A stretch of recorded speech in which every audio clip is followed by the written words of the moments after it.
What's up, do-it-yourselfers? Thanks for tuning in to Small Engine Repair Channel, where our main goal is to make sure you know that you have the ability to fix or repair whatever you want to take on.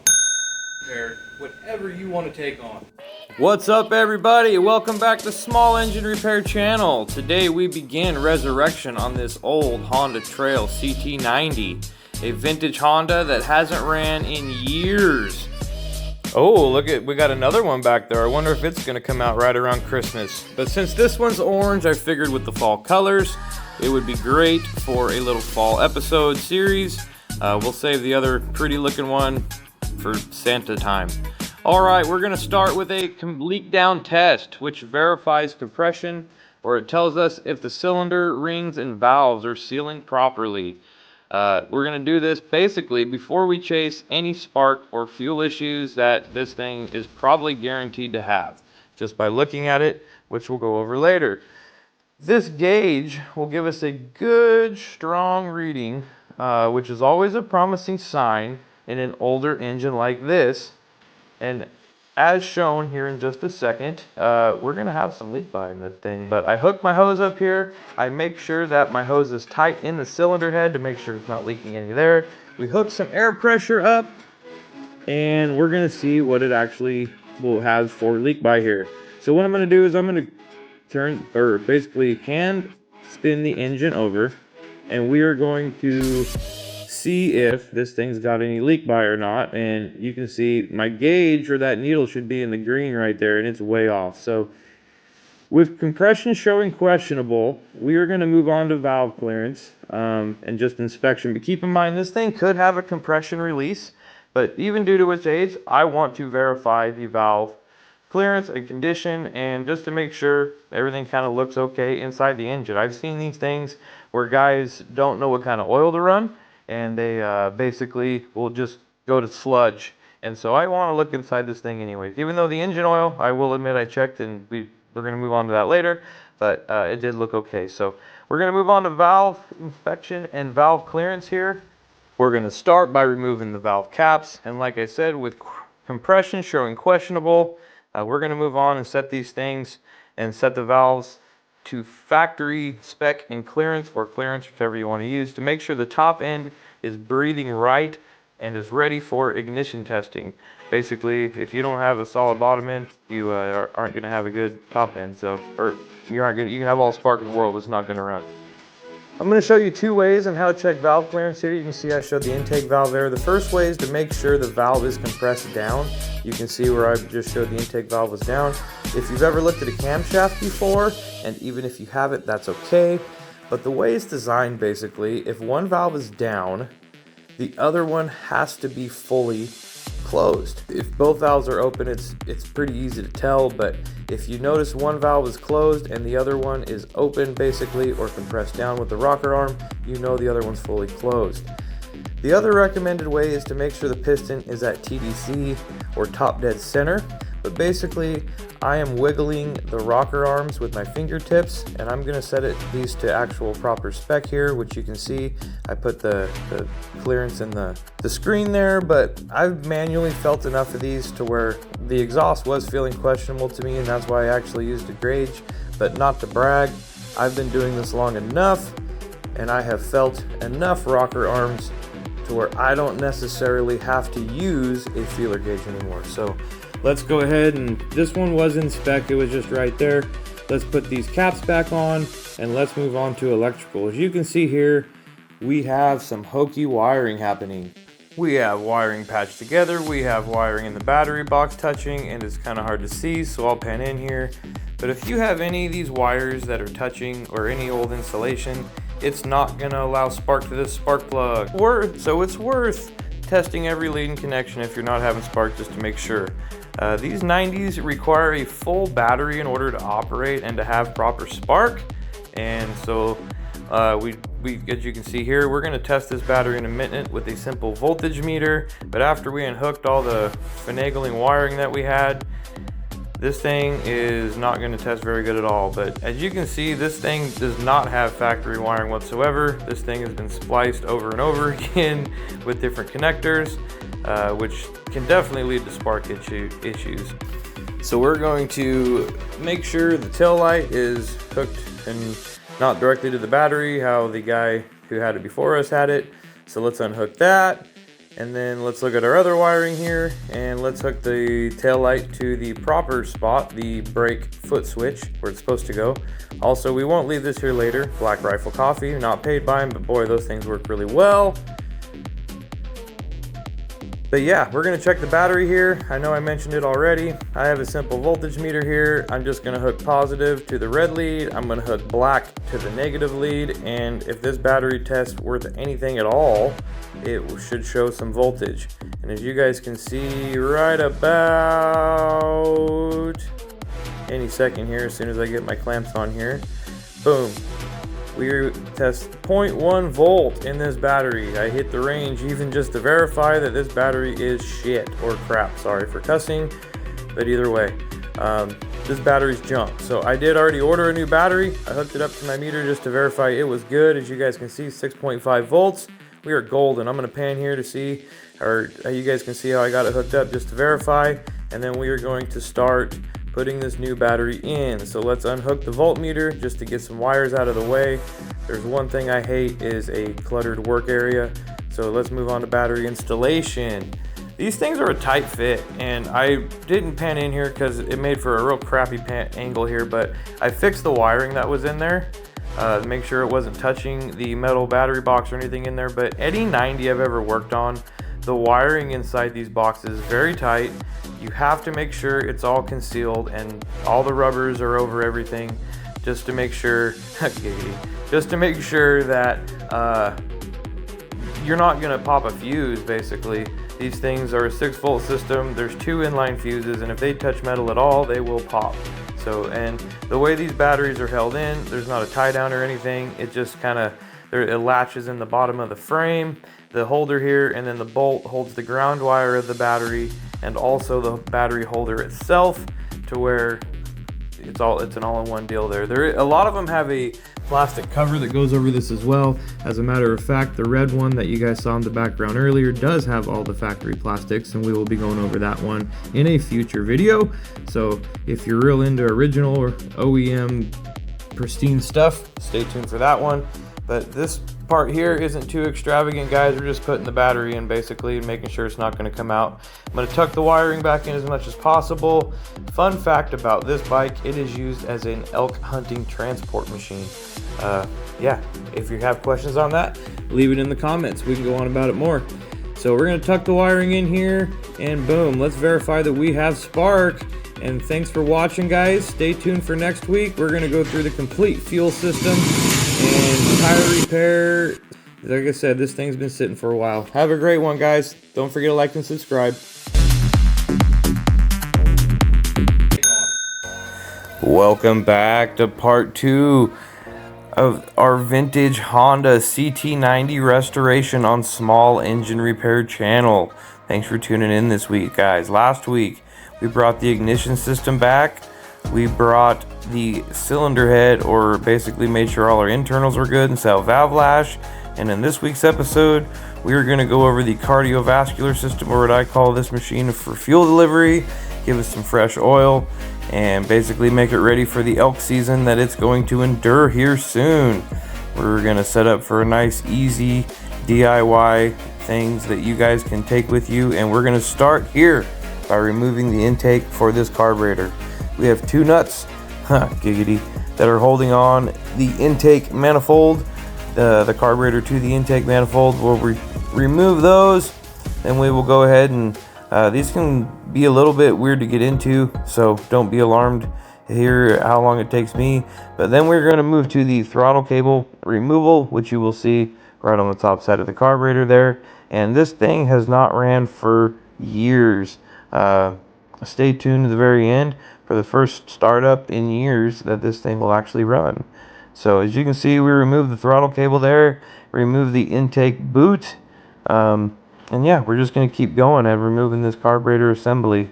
This carburetor was extremely varnished. It was not worth even bringing back.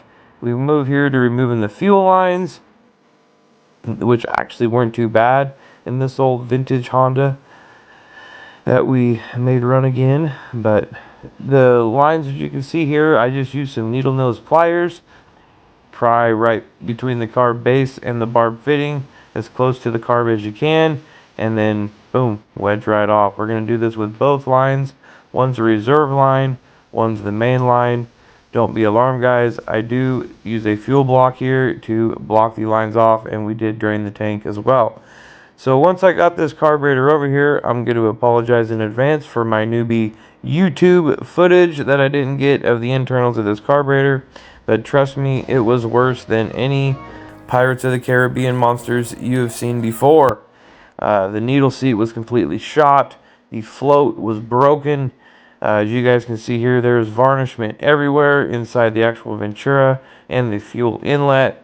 I was able to actually remove the bolts or screws, but as you can see in this step-by-step replacement on this vintage Honda CT90 carburetor, this carb, it just was not worth replacing, or it was not worth fixing. We just ended up having to replace it, and that is what we are doing in this episode. So we're going to throw this carb away, or we're going to try to dissect it here. And at first we did give it the benefit of the doubt, but in the end it was not worth bringing back. So we will eventually just kick this thing to the curb. We can see here it's crusty and nasty, and we have moved on to installing our new carburetor.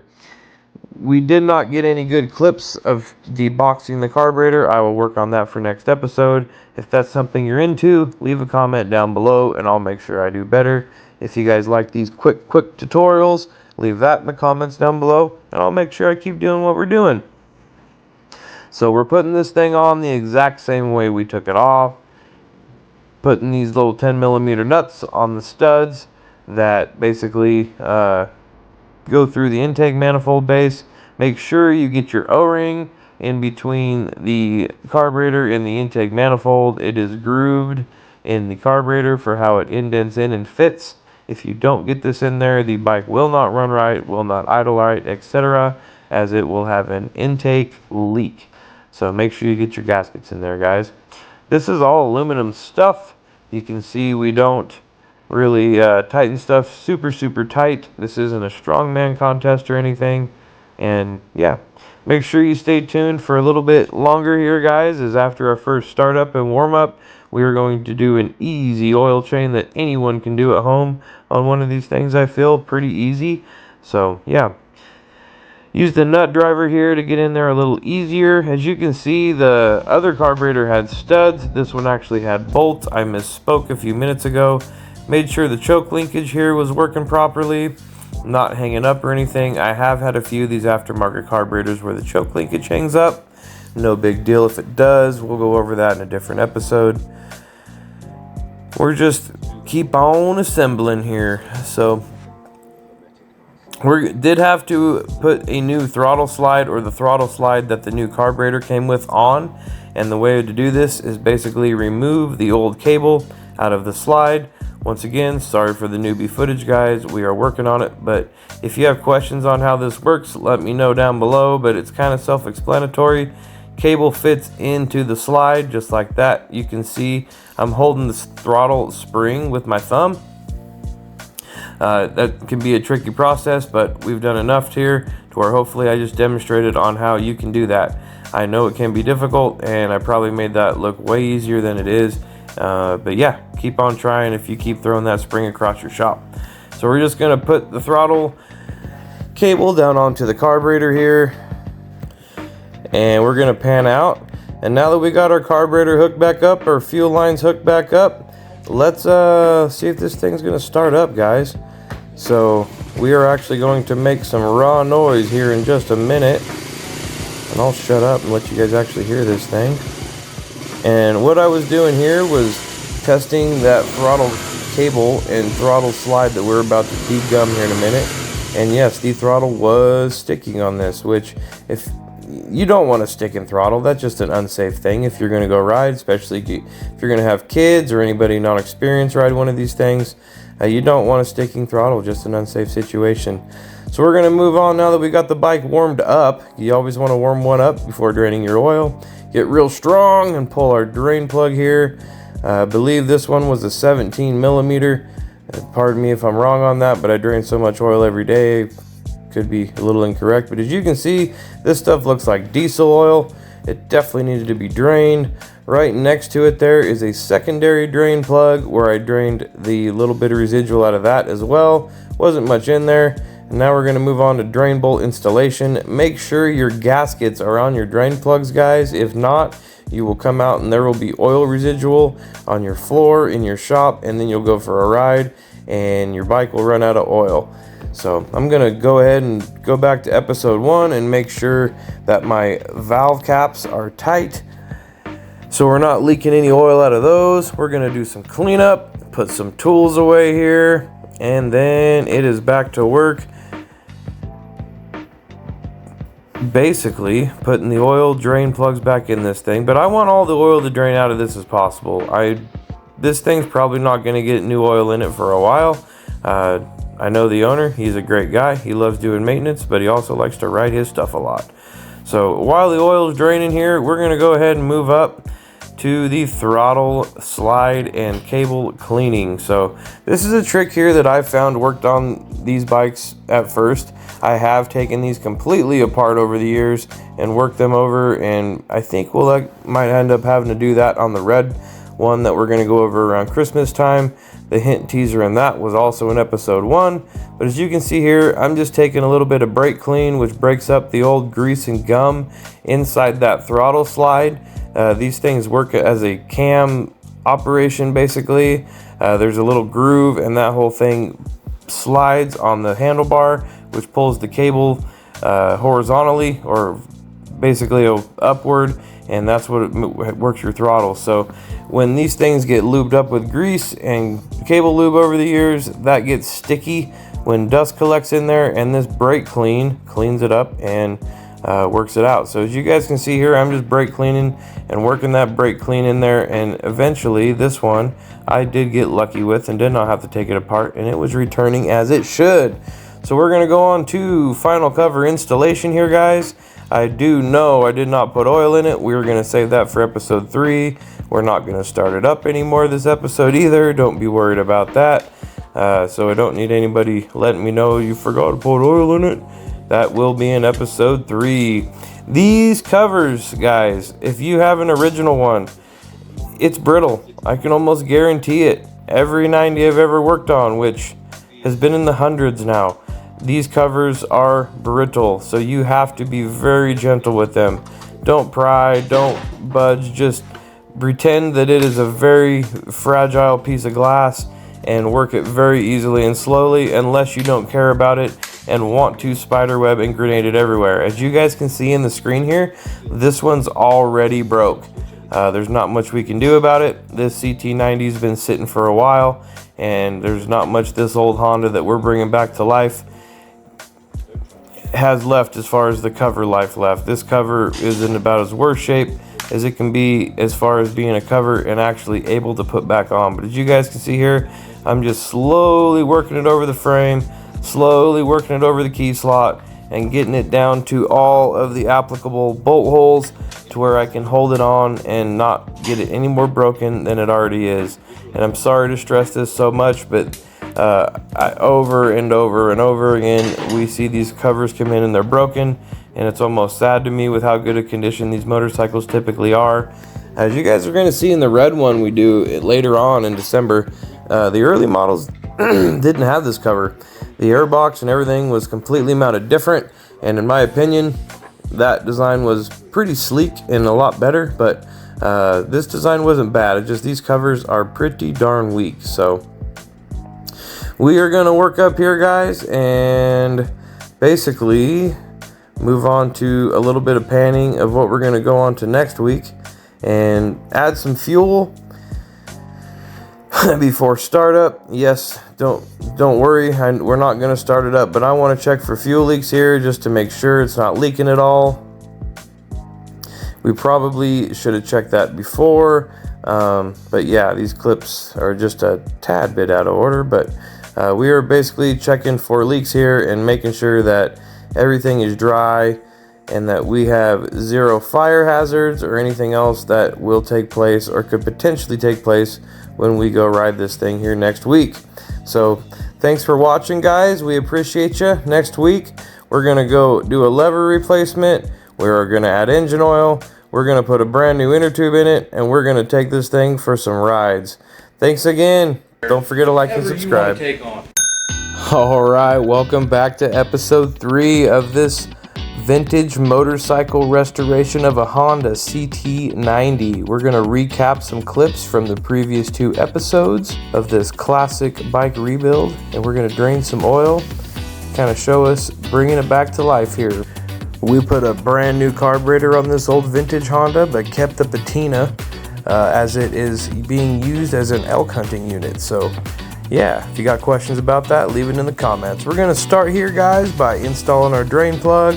This is the main drain plug on this old classic trail bike, and you don't want to have to tighten these things super tight. We're going into aluminum here, and hang on till the very end as we go on for the first ride in this thing in over a decade. We're going to move on to adding oil here. If anybody had questions on the second drain plug, check out episode 2. As we installed that last week in episode 2. We're using a 10W40 motorcycle oil here. Even if my bottle doesn't read that, I use a generic or universal bottle. We're not just a DIY basic shop. We have a barrel of oil, so that's what we use. But you can see here, we still needed to add some. We're going to add a little bit more here, and boom, we are right full mark here, as you can tell. And yeah, alright, we're going to move on after putting our dipstick back into rear tire tube install. We wanted to keep some of the patina and retro vintage look on this thing by keeping the old tire. It wasn't that bad yet, but however, we could not get it to hold air whatsoever, so we had to put a new tube in this thing. We're going to start by removing the carter pin out of the axle nut, and as you can tell, this one was pretty old. It was kind of a booger to get out. If you guys have any questions on how to get those out, let me know. I can do a little video on that. We're going to spray a little lube on these threads because they haven't been out in decades, and boom. As you can tell, these things are double nutted. We're going to take the outside nut off first, and then we're going to go to the inside nut after that. And I'm just using a crescent wrench. If you don't like that, I don't care. It's what I do every day on these things. I've been taking axles off since I was about 12 years old. So anyways, probably younger than that actually. We're going to keep going here. Secondary nut removed, and we're going to take the adjuster slide off, move the chain somewhat forward, and try to get the chain off of the sprocket. Take the secondary chain adjuster slide off and remove the axle out of the wheel itself. And yeah, just kind of gradually roll forward. As you guys can tell here, this chain will slide right off. These are trickier than a lot of other dirt bikes or anything that if you're normally used to working on motorcycles or dirt bikes at all. As you can tell, these are a puck system, to where that whole sprocket hub goes into the wheel with cogs and teeth, or what I call pucks. So in the way I took this whole thing apart to get it apart was to take the rear brake adjuster completely, the rear adjuster nut completely off, take the linkage out of the actual engagement arm on the brake drum, and that'll release basically the whole rear wheel, so, and give you enough clearance to where you can get that sprocket hub out as well. So if anybody can hear my corgi growling in the background, I apologize about that, but we are having a corgi wrestling match right now that I'm trying to keep under tabs. But either way, as you guys can tell, we are still removing linkages off the rear brakes on this thing. Oops, I broke a carter pin. I guess that was my fault, rookie mistake, but we're still going to be able to remove it, get it out. But this was the main brake hold arm on the drum that doesn't allow the drum to move when you hit the brakes, basically. So if you know drum brakes, you know what I'm talking about, but most things in today's age are a disc brake. So for working on this old vintage retro stuff, the drum brake stuff is still kind of cool. I did have to lift up the rear just a little bit to get the tire out to clear the fender. No big deal. If you got any type of strength at all, you know what we're doing here. So I'm going to lube both ends of the tires. Anybody else like to play music? I play drums, obviously. If you do, leave it in the comments down there. So we're going to start with a little penetrating oil around the beads, kind of work it down in there the best as possible. Like I said, this tire is, from what I could tell, the original tire, so, and I didn't know how stiff it was going to be or how pliable it was going to be. It ended up being not too incredibly bad, but I've had a lot of these older tires to where they are a pain in the beep to get debeaded. So we're just going to basically use a little penetrating oil to our advantage and let it soak in there. Then we're going to remove the valve stem nut, and we got to get the right tool for that first. It should just be a 12 millimeter on these. I've never seen an inner tube that wasn't a 12 millimeter, but if yours is, sorry. Anyways, we're gonna move on to tire spoons here. Like I said, anybody else like to twirl their tools? What a goof. Leave it in the comments if anybody else likes to play music or what your hobbies are besides working on stuff and old vintage bikes like I do. So, and we don't work on just vintage bikes. We got a lot of videos coming out, guys. We got quad videos, rider videos, chainsaw videos, snowblower videos, so many wood splitter videos. I couldn't go on about all the videos we got coming out. Anyways, as you guys can see here, to get this old tire off, we just started at one end and worked our way around the circle.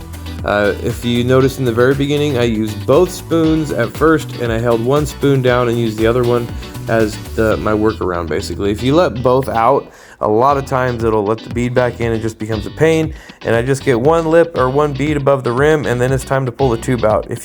We already removed our valve stem nut, I went ahead and pushed the valve stem into the wheel once we got to this point, and then we pulled the tube out of the wheel. So not too rocket science stuff here, but yeah, if you've ever changed a bicycle tube, it's very similar to that, just a lot more aggressive style. So we don't really have to be too worried about being too aggressive with our tire spoons when taking the old tube out, as it is already torn. But if you want to have any luck at putting your new tube in, you definitely want to make sure that you are very careful when putting your new tube in, as it is very, very easy to pop a tube. Ask me how I know. Over the last 20 years, I can't tell you how many I've popped. So as you can tell, this one was just dry rotted right at the valve stem, right at the base. And that's something I really commonly see with older tubes in general. So a little trick I do is I put a little bit of air in it, and in this demonstration I probably put a little too much, but it just helps with getting the tube in there the right way without it folding over or wrinkling or any mishaps that could take place inside that tire when we're trying to go inside that tire.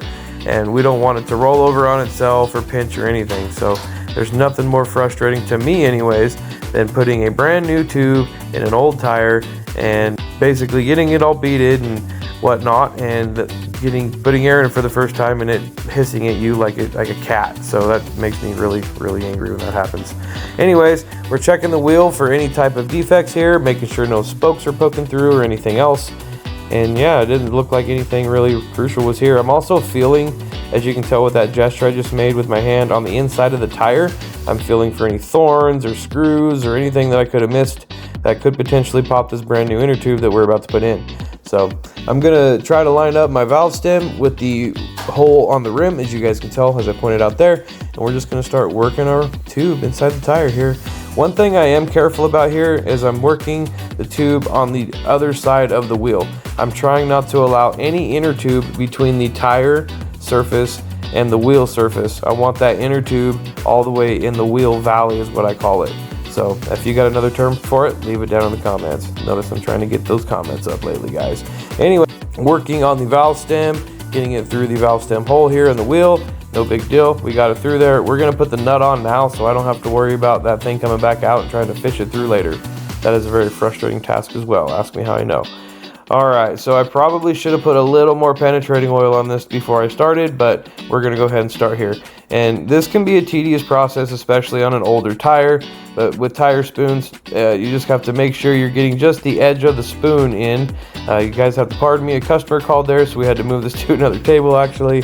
But yeah, this is going to be a time-lapse version of how I got this tire on. As you can see, I get my fingertips in there. I'm feeling the inner tube to make sure it's not going to pinch anywhere between the tire and the wheel. I'm also getting my tire spoons just the minimal amount onto the wheel surface that I need to, so I'm not pinching any inner tube. At the very, very end of this, I'm going to wedge the tire separate from the wheel to make sure there's no inner tube between the wheel and the tire before putting air in it, and boom, we have a sealed tire. Thank you for the help, Lindsay. She is a phenomenal help, and she cameos and helps out a lot in these videos. We're going to keep on the tire installation here. As you guys can tell, these things can be a little bit of a booger, but you just got to keep at it. Put the sprocket on first. Make sure all your spacers and plates are on how it came apart. Yours could be a little different than ours. I know the years variations on these change slightly, so if yours is different, I'm sorry, but this is how ours was. So this one had a spacer in between the frame and the sprocket hub, and on the other side it had the brake drum, and then about a 1 inch thick bushing between the brake drum and the frame. So make sure you get your bushings in order. If you don't, your stuff will kink or bind and it will not work right at all.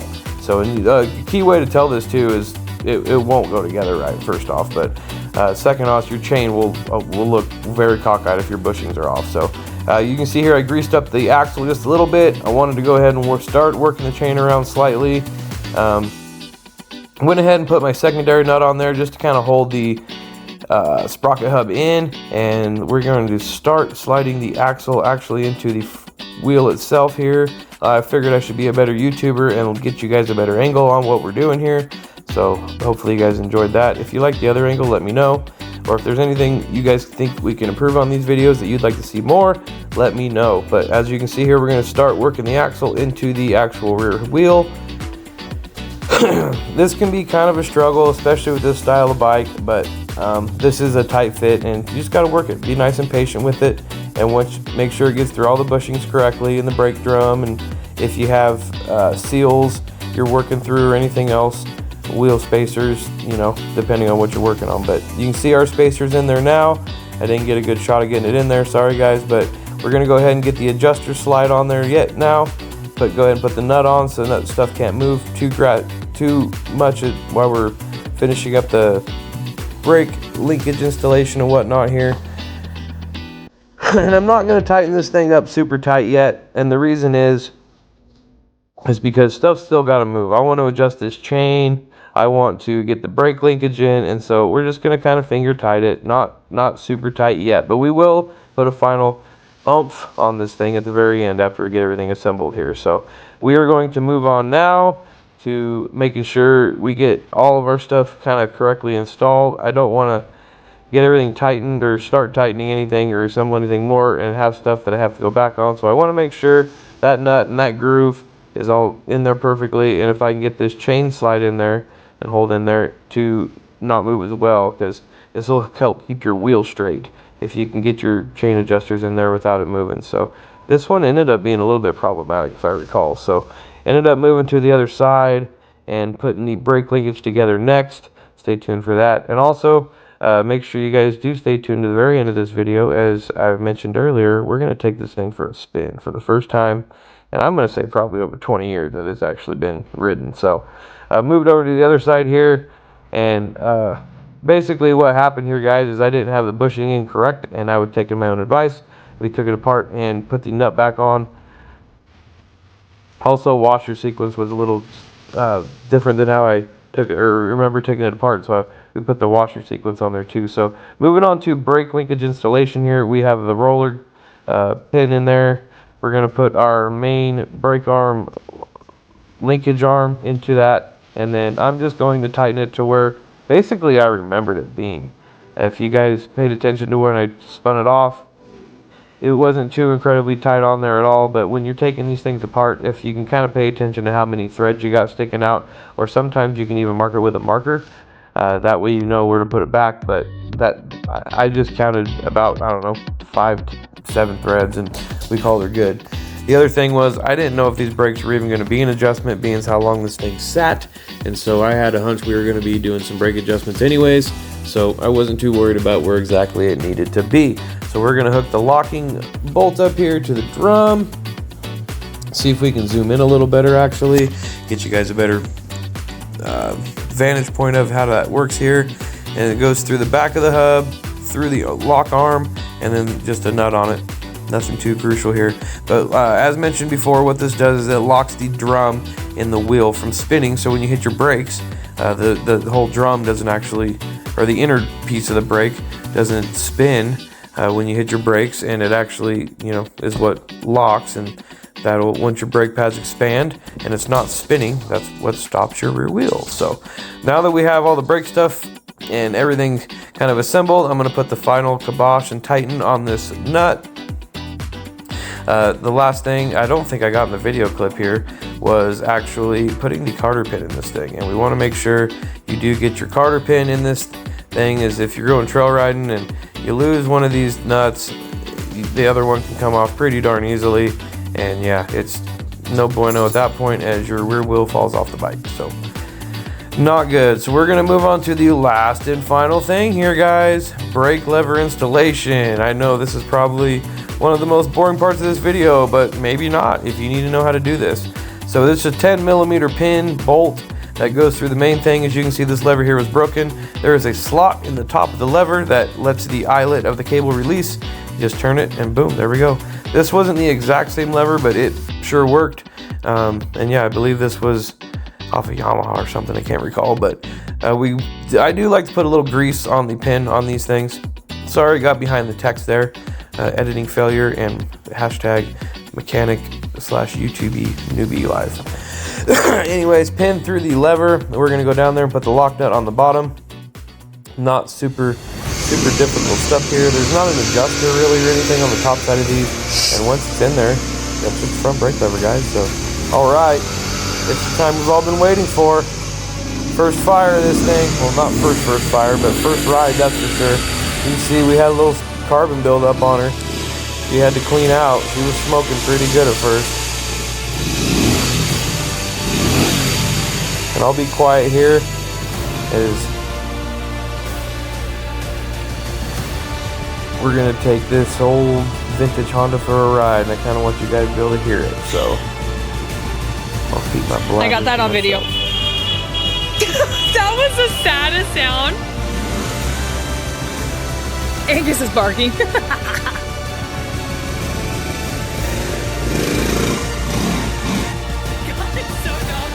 How about the vintage sound on that thing, guys? Pardon my goon riding. Side note, I have been riding dirt bikes since probably about the time I could walk, so if you see me acting a little goofy here, just know it's all for the skid.